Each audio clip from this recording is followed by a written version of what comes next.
Hello, everybody, and happy Saturday. This is Matt Kennedy, and you've tuned in to another episode of Ultra MK Podcast, where together we are reversing the narrative. And on today's show, I am super humbled that she has made some time in her Saturday to join with us. She's been an amazing friend of mine for the last few years. We've teamed up on many different endeavors here in California to restore the Republic. She's working on trying to educate the public and to pass legislation to even stop some legislation that is essentially affecting our children here in California. And she's a huge advocate for protecting children, protecting our constitutional rights, and to really expose all that is being done here in the state of California. She was super helpful to me with the production of Rev 17, which was a conference that we had put on back in June at the Church of Glad Tidings up in Yuba City. It was called Rev 17, Destroying the Whore of Babylon, which was basically a documentary and an awakening conference to show people all of the dark, nefarious things that the elites and politicians and other people have been involved in when it comes to child sex trafficking. And she was super helpful with me in the production of that, being able to get all the different speakers where they needed to be and to introduce them to podcasters. Everyone loves her just as much as I love her. And she's a big reason why this show even exists because she's always doing all the back end editing and making sure that everything looks so legit and professional. So without further ado, I'd like to introduce you to Leslie Sawyer.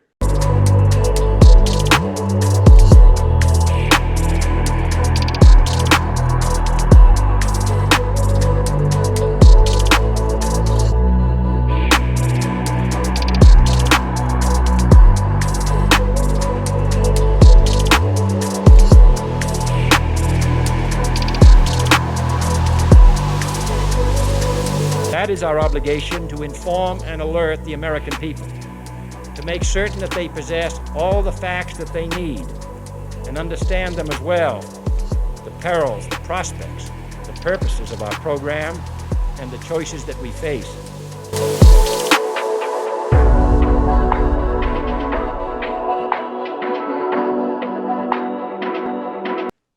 Hey, Matt. Hey, Leslie, how are you? I am great. Great. So let me get this title correct. So you are the California State Legislative Chair for Moms for Liberty. Yes, Boom, got it. got it. I'm gonna It's a have to long one. It's a mouthful.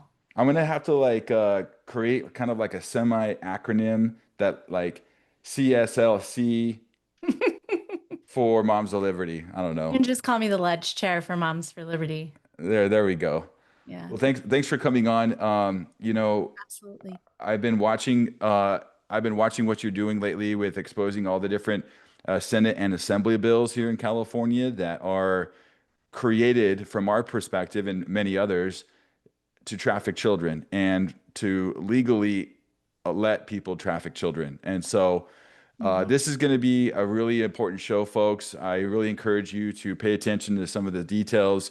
Go back, watch this again. Leslie's going to cover some really kind of gritty information that everybody should know about. We're going to kind of break it down into layman terms so everybody understands kind of what's going on. But this is so important because if you have relatives that live in California, they need to see this.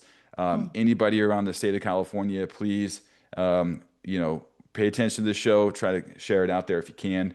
But really, you and I were talking earlier today about some of the legislation that's been coming out that's really affecting different parental rights and essentially could be leading to trafficking of children in our state. We have Assembly Bill 727, which you called the Student ID Trevor Project Bill. And that one leads into Assembly Bill 495, which essentially is the child kidnapping or child trafficking bill. Mm. And also Senate Bill 450, which is the out-of-state adoption bill. And you and I on a conversation earlier were talking about how systematically they were getting these things signed into law in a like a blueprint method in order to do an overall agenda of trying to move children throughout, not only throughout the state, out of schools, out of custody of parents, but essentially over state lines into other parts of America, correct? Yeah. So basically, human trafficking and sex trafficking of minors is the number one industry in the state and in the world. It is the biggest moneymaker. You and I both know, being at Rev 17, they talked about it. You sell drugs, you make money once. You sell a child, you make money over and over and over and over. You sell a human, you make money over and over and over because you can reuse that. And so, as dark and evil and terrible as it is, it's the number one industry in the world.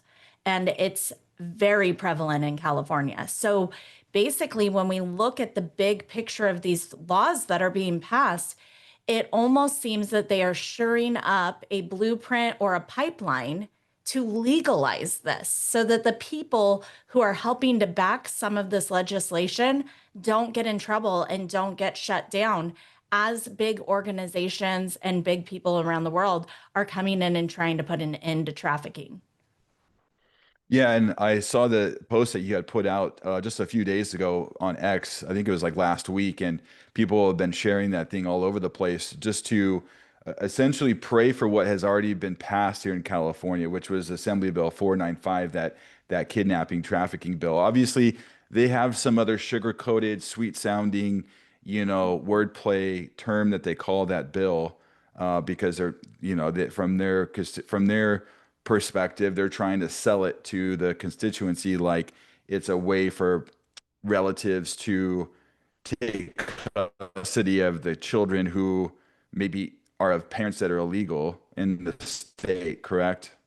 Yeah. So maybe kind of to break it down, because on that TikTok and on that X video, it's the same video, it was on multiple platforms. But a lot of the comments and a lot of the questions were, how did this happen and why didn't I get a vote for it? Or why did you guys vote for it? And so I think maybe we should step back and break down legislation for the viewers a little bit and what it is that they're doing. Because an assembly bill and a Senate bill don't necessarily get voted on by you and I, the public. So what happens is it is an AB or an SB, and it is because it is written in the assembly or it is written in the Senate, and then it gets passed through both houses and signed into law or vetoed by the governor. There's also a timestamp on every one of those bills, and he can omit it into law, which is what we were thinking he was going to do, because then his name wouldn't be tied to it. But he did, in fact, sign and put his name on AB 495. Which, wanting to be president of the United States, was a gutsy move, especially with over. So Gavin Oops, Newsom. sorry. Yeah, Gavin Yes. Newsom, our governor, signs it. Yeah. And especially with, I mean, you and I were both there. There were over 4,000 people at the Capitol speaking out against this bill. It very much was obvious that our state does not want that. And so our state representatives are not voting for the will of the people. And he still signed it. That is exactly what a veto is made for, is when he feels that the bill either does not have good integrity, it's not complete, it can open the state up to litigation, or that it does not serve the will of the people. He can veto it. And so he knows it doesn't serve the will of the people, but he has spoken out many times, including on Charlie Kirk's show, stating that he finds parents to be a threat to our democracy. He finds parents to be a threat to the state governance, and that's not okay. Well, what's funny is the left and the Democrats like to use the term, it's a threat to our democracy. It's almost like they kind of use that as like wordplay for their system, like their Democrat agenda or their Right. globalist agenda. So people really have to look past that kind of stuff and have it, resonate when they do say that kind of stuff. That means it's probably not good for we the people Right. when they start using phrases like this is bad for our democracy. So, And anybody who is a good, solid constitutional candidate is never going to use the phrase, this is bad for our democracy. Because if you rephrase it in your brain, and moving forward, I hope everybody that hears this phrase thinks about it this way. When somebody says it's a threat to our democracy, what they mean is it's a threat to the Democratic Party because we are a constitutional republic. And so anybody who believes in our Constitution, anybody who's read our Constitution, and anybody who wants to uphold our Constitution over their partisan values is going to say it's a threat to our constitutional republic. It's a threat to what our founding fathers intended the framework of our country to be. They're not going to say it's a threat to our democratic, that they're just not going to. Yeah, well, and if it was a pure democracy government, it'd be like mob rule. Essentially, it could morph into like socialism, which that's what their party basically stands for in the modern age. So yeah, our constitutional republic is what we are. Let's go back though to these assembly bills. So it was interesting to me the way that you were kind of outlining the way in which these get created internally. So the public, like you said, we're not notified. We don't have any elections on when these things get written and then get voted upon. It's up to essentially for people to check out their agenda items on the internet, like Yeah. proactively look at that stuff on a weekly or monthly basis. Daily. If you are truly tracking it in the state of California, it is daily, weekly, maybe. Because what they've done, and we'll talk about it a little more when we get further down, but what they've done is they pass thousands of bills and laws every single year. If you look at the list of bills and laws that get passed, they have a booklet of it. It's thick. It is so huge. And so you have no way to even know what the California laws are because there's so many of them. But the other thing that they do with it, and we talked about this before the show, is government should not be confusing. Government should not be tricky and complicated to where people don't want to be involved. Government was made to be simple. We had a simple framework. If you look at the American Constitution, it is thin, it is easy to read. You can sit down and read it very quickly. I always have a copy of it in my bag. It's very easy to just hand off to somebody and say, educate yourself. This is super easy to read and understand the framework of our government. If you look at the California state constitution, it's thick again. It's everything, especially in California, but lots of other states, is overcomplicated. So many states have a legislative session that is only for a brief amount of time. They go over all the bills that they've been writing and they present everything, and it's very short session. Our legislative session goes and goes and goes and goes. It ends, and then it starts right back up. And they start all of the bills right back at the beginning. So they reuse all the bill numbers every year. And so then when you're searching and you're trying to educate yourself and you're trying to track and you're trying to find out information on what a bill means and what it says, it's very easy to get manipulated. It's very easy to get lost or not know what you're looking for. And it's even more easy for them to pass things through without us knowing. So we were all very focused on a few bills.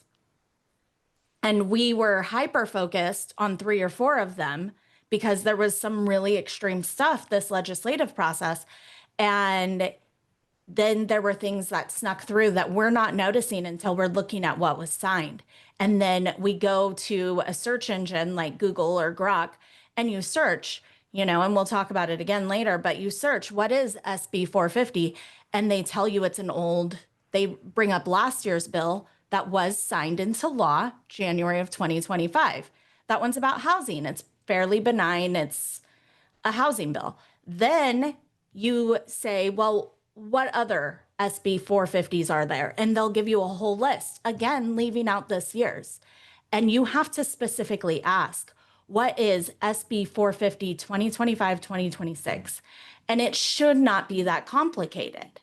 That's why it's really important that you go to reliable websites. You go to the state's website itself and you click directly on this year's legislative session and you look through the bills manually, or you get some sort of app or subscription. I use National Write Your Congressman. And if you want information on that, I can get it to the viewers. But it sends you emails and alerts, and it gives you a way to just automatically contact your representatives. So it's a lot. It's a lot of work to track what's going on in legislation. Yeah, no, I can imagine. Like it's, all the civics classes that we were ever taught were like back in high school, and then you might have taken some college courses, but it was very subtle. So yeah, they definitely make it confusing for a reason because they don't want people to know exactly what's going on, what they're doing, and what the process is like. Um, so okay, so let's talk about AB 727. That's the Student ID Trevor Project bill. What exactly is that?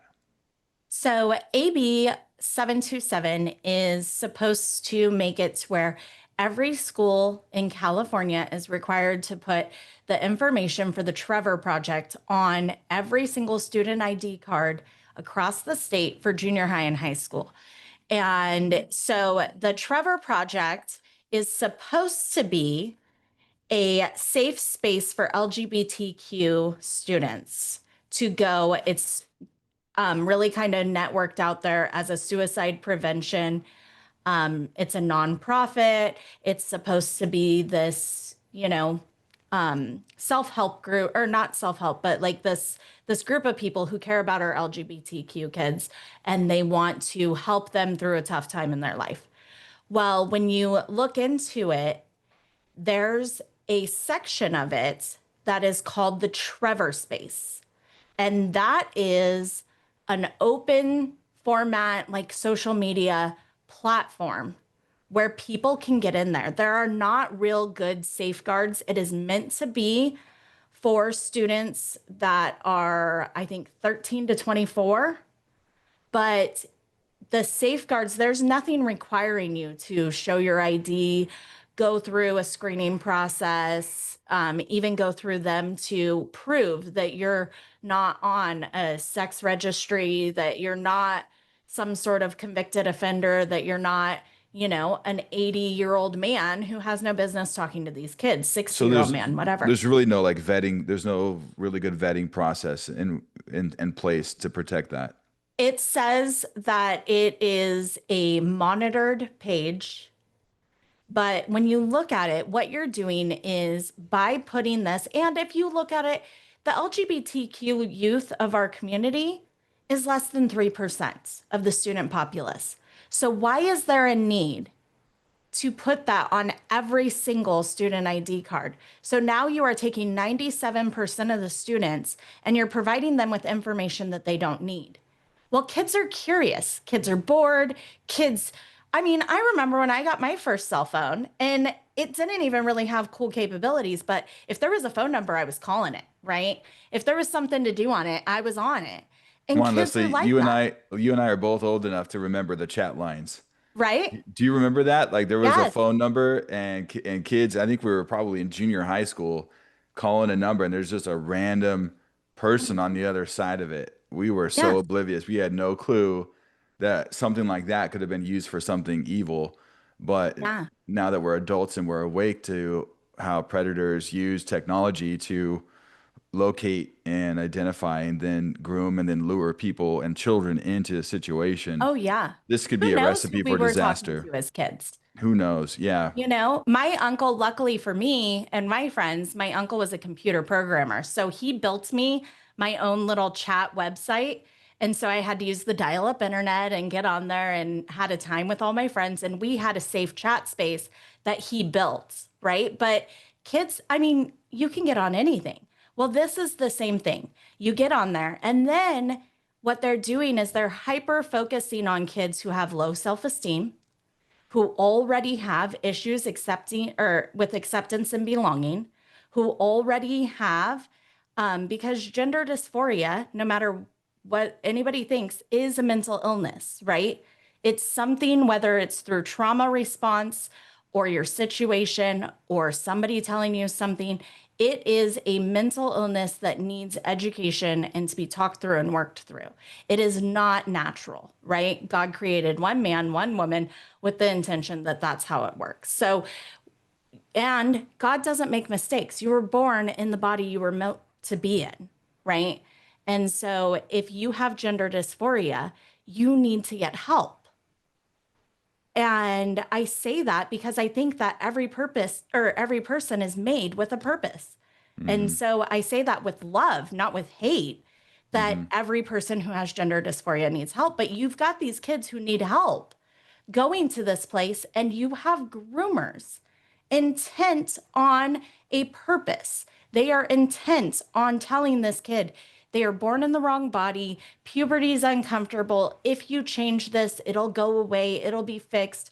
Look at the people who are coaching these kids. Are they truly happy people? Oftentimes, no. Oftentimes, they're the people out on the streets today screaming and yelling at the general public about how unhappy they are, right? And so they're taking kids who are ripe for grooming, ripe for trafficking, who already are being leery of their family. And then they're telling them, your family doesn't understand. It's fine.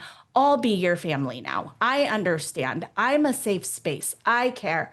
And so it's creating that divide that we already have in the family unit. And that makes our children ripe for trafficking. And then what they do is they say, you know, I want to get to know you better, or I want to be able to talk to you more. Meet me on Discord, or here's my Instagram handle, or here's my WhatsApp, whatever the platform is. And they are pulling kids off the Trevor Project, the Trevor Talk space, and they're putting them onto these other platforms where the kids open up, It's which kind of like, leads, whoops, yes, sorry. it's the same method they're also using through video games, right? Like Mhm. they're using what's that one? Roblox. Roblox. Yeah, that's the Mhm. one. I've even heard radio infomercials of like attorneys that are trying to reach out to parents who Mhm. have maybe their children were victims of, you know, a child Yeah. predator, reaching out to them through that video game. So that's the kind of method that these sickos are using now is Yeah. they're going to, and so what the state of California essentially, let's kind of bring it back to AB 727, the student ID Trevor Project bills are trying to normalize or they're standardize, I should say, standardize a branding on every kid's ID card that that's basically guides them to that website or that platform if they have, you know, issues like mental issues or confusion about sexuality or family problems at Right. home. They're just trying to steer children with issues, right? Minors, most of them, to that location to where they're more vulnerable, essentially. Right. Right. And so, what pushback do you have on that law specifically? In it, it states that once you've gone through your stock on hand, you have to then start implementing this. So, you can go to your local school board and say, I want you guys to make a motion to approve before January 1st a stock of 5 to 10 years worth of blank cards. Then you have stock on hand and you don't implement putting this on the back of the cards for 5 to 10 years, allowing us time to fix it, Hmm. right? Or you ask that you change your student ID to their student ID bracelets, and they're not electronic tracking bracelets. They're just a simple nylon bracelet that says has like the paw print if your school's mascot's a paw, and it says your name and what grade you're in, right? So you can change to something like that. You can change to some other alternative. Some say digital ID cards. I would highly recommend not using digital ID cards because they're already tying in social credit scores to digital IDs using things like the 5-star reward system. A kid's caught doing good things at school, they get rewards, they can then cash that in at like your local yogurt shop. So we want to stay away from that if at all possible, because the last thing we need is to feed into the social credit score madness that gets pushed to us from, other communist and socialist countries. So we don't want that, but it is an option if that's what your board chooses to do. So let's talk about the timeline though for these different bills. So you have AB 727, which is the Trevor Project, a student ID card bill, and then Assembly Bill 495, which is the trafficking bill. Essentially, is somebody who's not the parent or legal guardian can print out an affidavit off of the internet and fill out some information, then bring it into a school to check out the student, and the office of the school isn't required by law to ask questions or to gather identification of that person checking out the student, correct? Right. So that's where one leads into the other. With AB 495, all you need to gather a student from school and then become their, person authorized to enroll them in another school or institution, to take them in for medical treatment. And there's a third thing that it does and allows you to do. But you basically become the signed authorized user for that student, right? All you need to pick up that student is the student's name, which school they're at, and their date of birth. So when you are on Trevor Project or the Trevor Space talking to this kid, you talk to them and you're like, oh, are you a Capricorn or a Pisces, right? It doesn't take much time to get a kid to tell you their birthday, right? And then you're like, oh, are you into football? I played football in high school. Where do you go to high school? Within 3 minutes, I've gotten everything that I need to go pick up this kid, right? I have their name, I have their date of birth, and I have what school they're at. I can then fill out a form and sign under penalty of perjury that I know this child within 5 degrees of contact, that I can come in and pick up this child. And I can check a box that says I was unable to get in contact with any of the parents. They then are not required to call mom and dad and confirm. They then are not required to look for a court seal or any type of court order. It does not need to be notarized. Just print, fill out, and go. And, when this was going through the different houses and it was, being discussed, and they were having the assembly hearings and the Senate hearings, every single time there's people that can give testimony, right? They can testify to or against the bill. And every single time there was one of the ladies from Moms for Liberty, my friend Nicole, and then there was an attorney, Nicole Pearson, your friend Nicole. And so it was funny, after one of the hearings, I was like, yeah, my friend Nicole was in that. And you're like, yeah, oh, you know Nicole. Well, Nicole Pearson is an attorney, and she spoke out every single time and said, this has no safeguards. This is unsafe, because they're advertising it as, oh, look, evil ICE is coming in and they're ripping families apart and they're tearing adults away from their children. And then there's nobody to protect the children of these immigrants. So she said, that's fine. If that is the intent of the bill, I will donate my time and legally write up and close these loopholes, making it safe for our kids, but allowing this safeguard to go into effect for immigrant children so that somebody could then pick up the student and get them the medical help they need and whatnot. The problem is, every time she presented that, the assembly members and the Senate said no.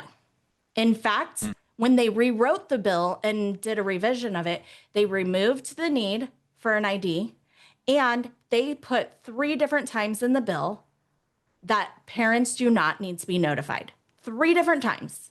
So instead of taking her up and making this safe, making it something that does not open our kids up to trafficking, they made it worse. Not surprised. Not surprised. So moving along in the timeline. So we first had AB 727, the student ID bill, then the child trafficking bill, AB 495. Then here comes Senate bill, SB 450, the out-of-state adoption bill. Right. So kind of tie that in together.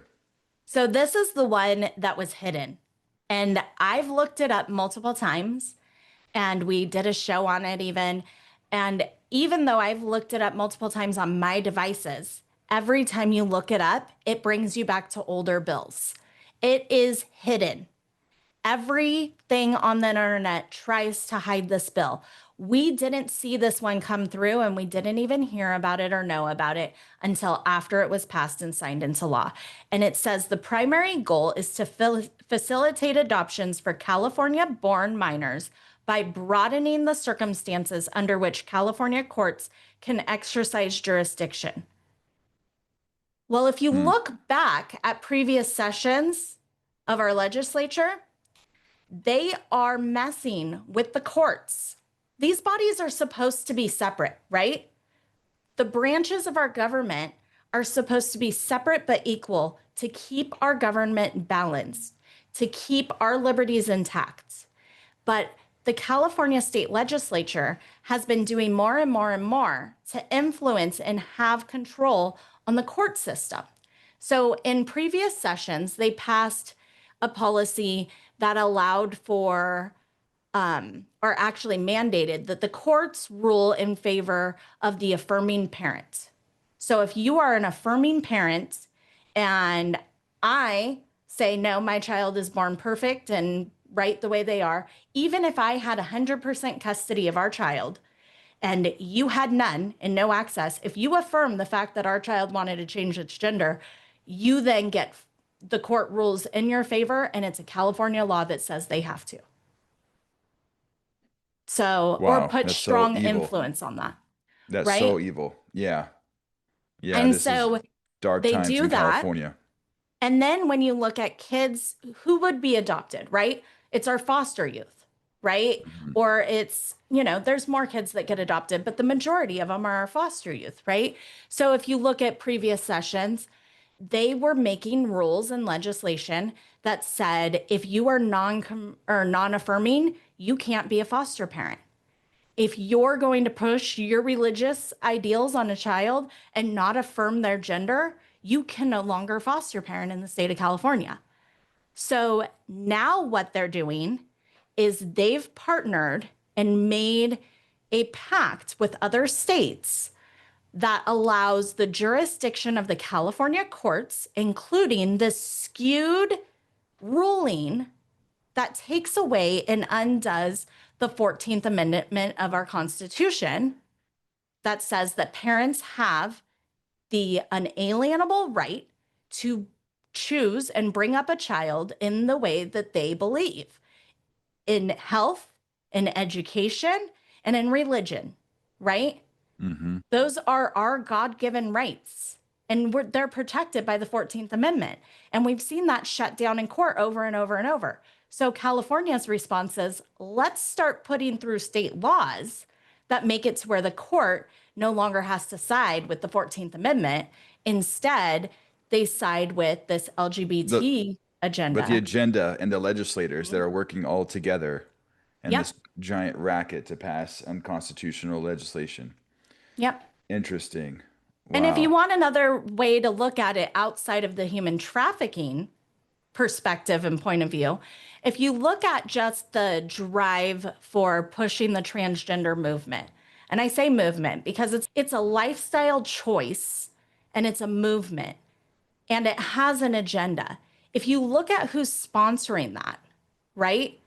Every time that you have a Pride Month event, you give money to an organization. That organization is now the largest lobbyist firm in California. So if you go back and you look at who is, pushing and supporting and funding these bills, it's the same lobbying organization that pushes the Pride Month, that pushes all of the, Well, free. it's all the DEI big companies and NGOs, right? That are basically the ones that are then lobbying and helping certain politicians get into power or stay in power. So it's this giant machine that's eroding the fabric of the country and trying to brainwash the youth into not knowing what gender they are or who they are. So And if you look at who they got to redraw and fund Prop 50, they were asking over and over in every one of the hearings. I stayed for one because it was after 495 was heard. And they were asking, who drew these lines? Why weren't we part of it? Who was part of this? And it turns out it was the spouse of somebody who is in charge of Planned Parenthood. Well, why is Planned Parenthood involved in the redistricting of California? Well, because federal government has taken away their funding because they're pushing this LGBTQ narrative and this transitioning of minors onto our children through education and through the sex ed curriculums. So they've removed their funding. So now they're desperate. And if they can maintain control in California, they can creep back control in the, like in the country, because as goes California, goes the country. It's like cancer, it spreads. So if they can Yeah. get it to pass here, then other states, New Jersey, Colorado, they'll pick it up and they'll run with it. Hmm. So, Absolutely, because they set a precedent, and then they figure out how they were able to achieve their goals, and then they roll it out in their states. Wow. yeah. Yeah, this is not good, folks. And actually, Leslie, in our episode, let's go ahead and play the clip that's going around X for those who maybe haven't watched it yet. We'll go ahead and insert it right here. Well, he did it. Gavin Newsom signed into law today AB 495, which allows people to fill out an affidavit and remove a child from school and sign as the authority for that child. This is a human trafficking nightmare for California. We need to act. We said we would not stand for it. We petitioned, we rallied, we called, we emailed. We need to act. You need to go to every local representative, your school boards, your city councils, your county commissioners, county supervisors, and you need to say that you want a local ordinance that will protect your children from being picked up by a stranger. This is insane. We need people willing to file lawsuits against this. We need people to act all across the board. He also, on October 8th, signed into law AB 727, which mandates that the Trevor Project is placed on the back of every junior high and high school student ID card. So what do we do? Contact the people who are running yet another Recall Newsom campaign. And even though he terms out in 2026, sign that, support them. Let him know that we've had enough. Get to your local school board. Let them know that you are absolutely not okay with it and you are expecting that they create a policy that will protect our kids locally. Talk to your city councils. Talk to your board of supervisors and pray. At this point, the only thing that can save California is Jesus. We need Jesus and we need him bad, like yesterday. So we need to pray. We need to pray for our lawmakers. We need to pray for Gavin Newsom. We need to pray to protect all of the children of California. We need to cover California in prayer. And then we need to hold those who were part of getting these bills pushed through accountable. I will be putting out every assemblyman and every senator that helped push these bills through. And then we need to hold them accountable at the polling places in 2026. We need to take back our government in California. We need to take back control for we the people who are not going to stand for our children being trafficked by our own government. It's ridiculous. We knew he was going to sign it. We knew he was going to allow it to become law. And he did not surprise us. So, Gavin Newsom, good luck running for president as you just made California a human trafficking nightmare. Having the Trevor Project put on student ID cards, that is the number one site that traffics and grooms children. And then allowing people to just fill out an affidavit to pick them up. So I think it's important for people to know what they can do next. You had talked about on our call earlier today about a walkout that you're going to be coordinating and planning along with some other friends of ours to help kind of get this going. Can you talk more about what that walkout consists of? Absolutely. So first, before we get to the walkout, because that's acting big, right? What we need people to do to come up against all three of these bills and any future bill, you need to be actively involved in your school boards. That is the closest level of government. You need to get to your city council and your county supervisors, and you need to ask for ordinances that support parental rights. You need to be paying attention to the things that they're passing. And then you need to be aware that the assembly gets voted on every 2 years, which means every single assemblyman is up for election next year in 2026. So look at who they are. If they were not a firm no on all of these bills, they need to be replaced. Where And can where can voters go to find out how they voted? you can go actually to the state website. Go just Google state assembly, state senate, and it's the first one that pops up. Click on it, and you can look at vote counts, and it'll have it.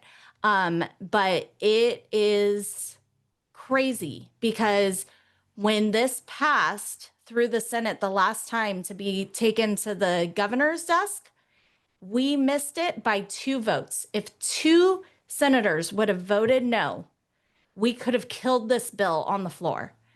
And so you need to also look at half of the Senate gets replaced in even years and half in odd years. So you need to look at who your state senator is and how they voted. And if they're up for election in 2026, then you need to replace them as well. So those are what you should be doing on a regular basis, paying attention, holding your elected officials accountable.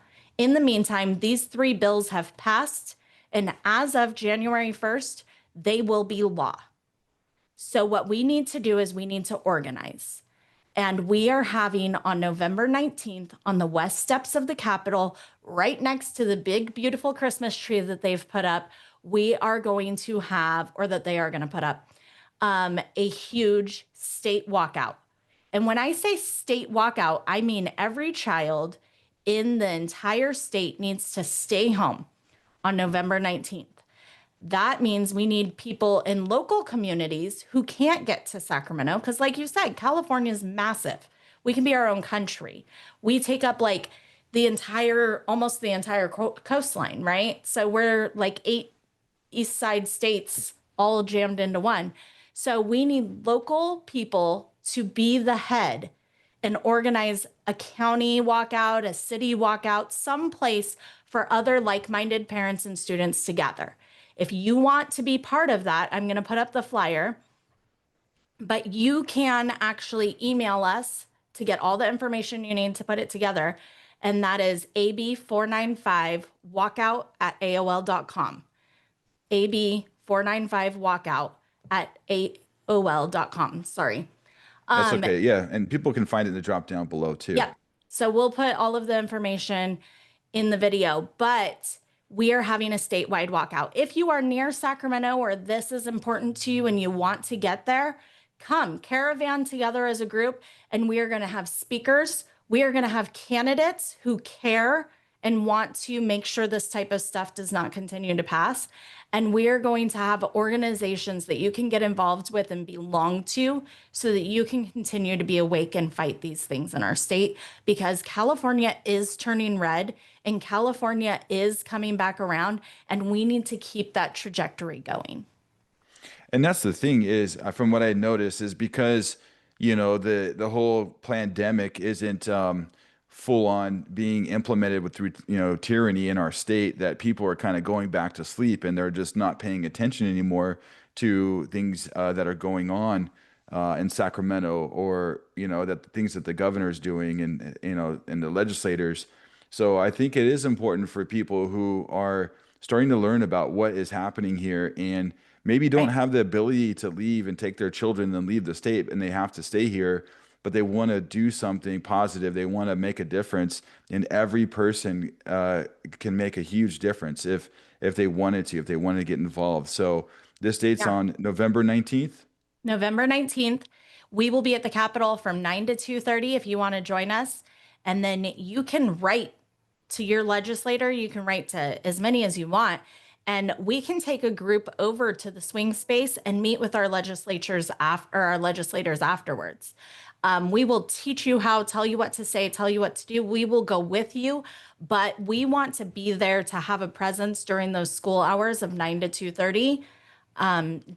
We will have music, we will have speakers, and we will just have a very positive environment where you can come be with like-minded people who just want to tell the state our kids are not for sale, because that's what it is.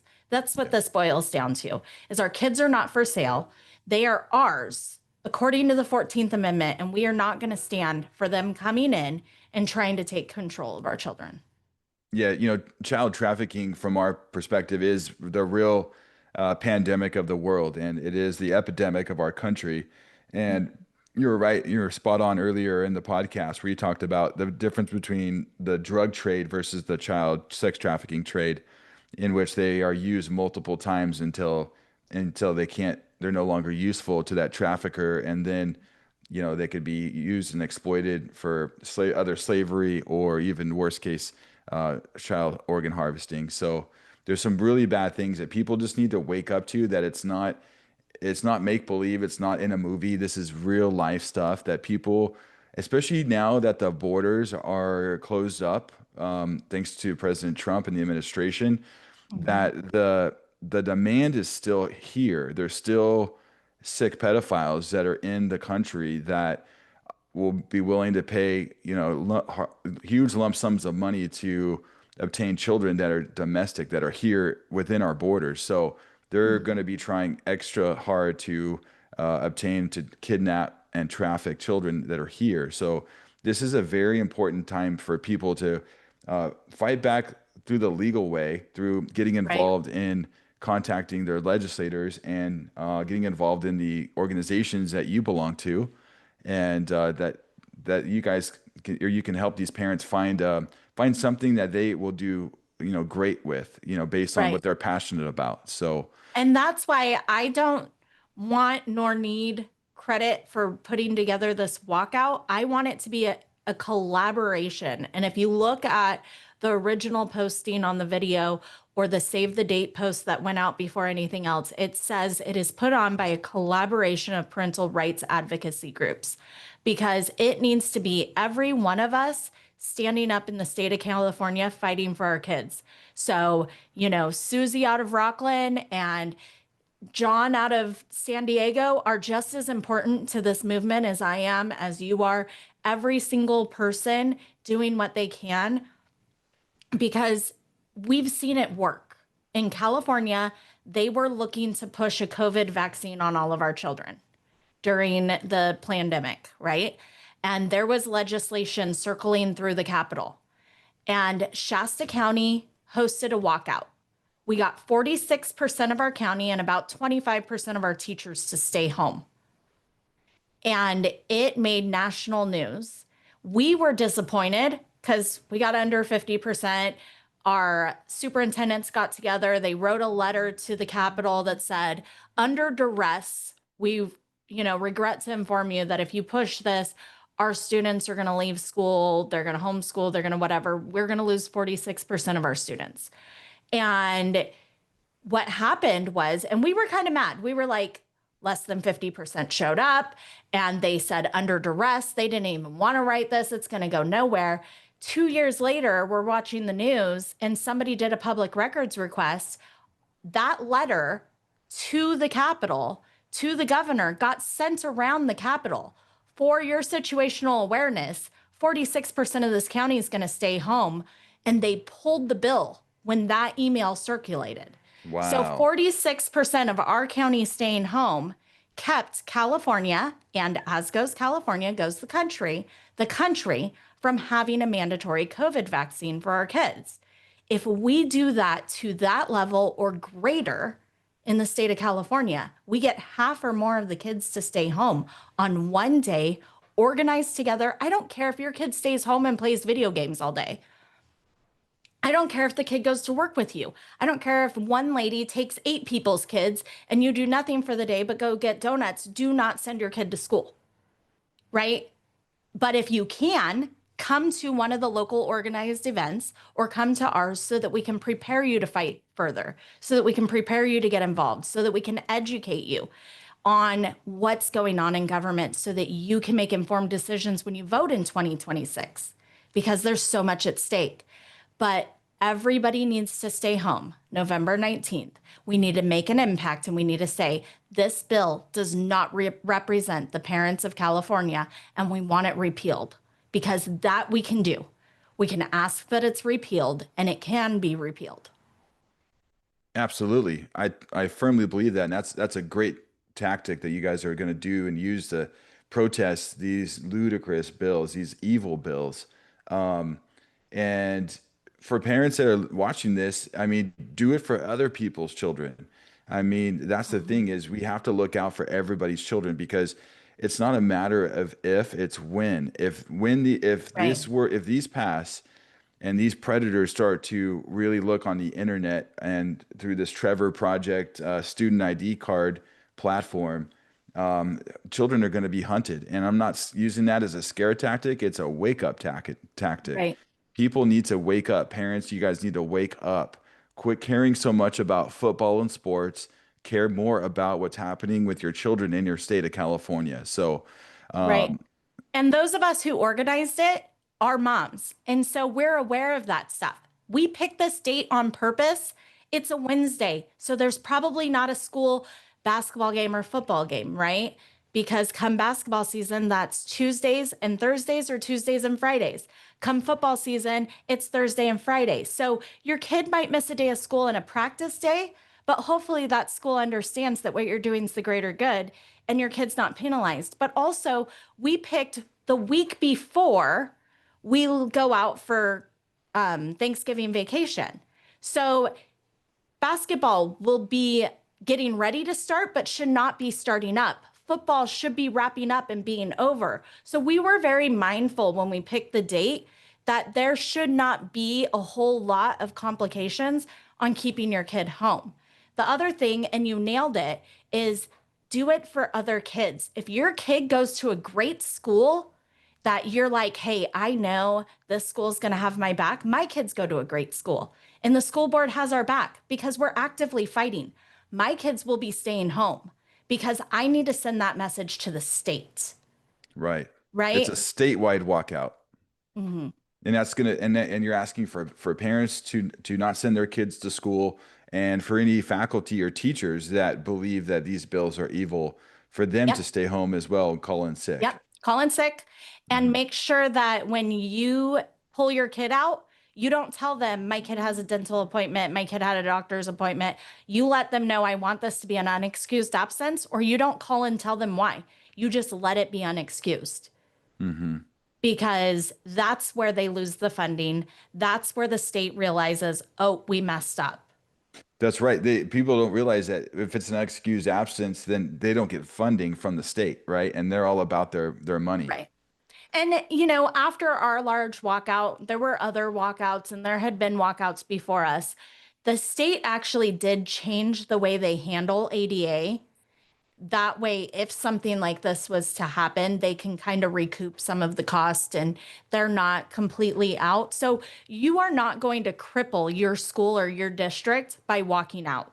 But what you are going to do is you are going to be part of a number larger than yourself that tells the state, we're walking out with the intention of walking away completely if you do not repeal this. If you do not take this seriously, we will pull our kids out of public education.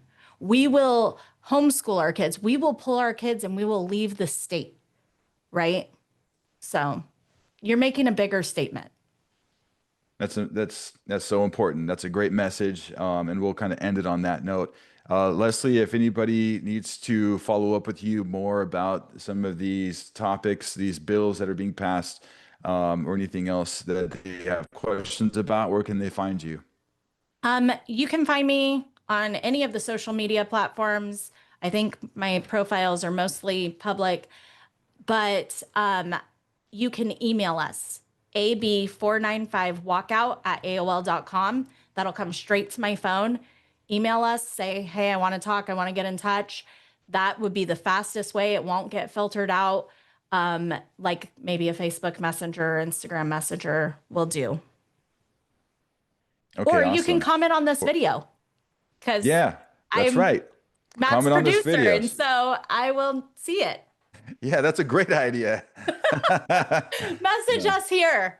Yes, message us here, folks. Please, if you've taken something from this video, please like and share it. Even if you're not in California, we just need to get all eyes on California, because so goes California, so goes the rest of America. Because that's what the New World Order, the globalist agenda, they implement all these things in California like it's their petri dish, and they push people to see how far they can push them. People are giving consent because they are publicly announcing what they're doing, and no one is resisting, no one is pushing back. So that's how they feel that they have the right of way to implement these evil, tyrannical policies and laws. So we just need everybody to uh, pray harder than you've ever prayed for before, because we need Absolutely. all the prayers that we can get here in California. And Leslie, thank you so much for joining the Ultra MK podcast. And I look forward to catching up with you in the future. Maybe we can get on just after the 19th walkout and kind of get some follow up. Absolutely. And we'll have you there to interview all the attendees and speakers, and it'll be Yeah, great. it'll be great. I can't wait. It'll be good. We have to do something. So, all right, Leslie, thank you for joining. Thank you. And we'll see you guys next time. Like and share, subscribe, and we'll see you on the next episode. God bless you, and God bless America. Bye bye.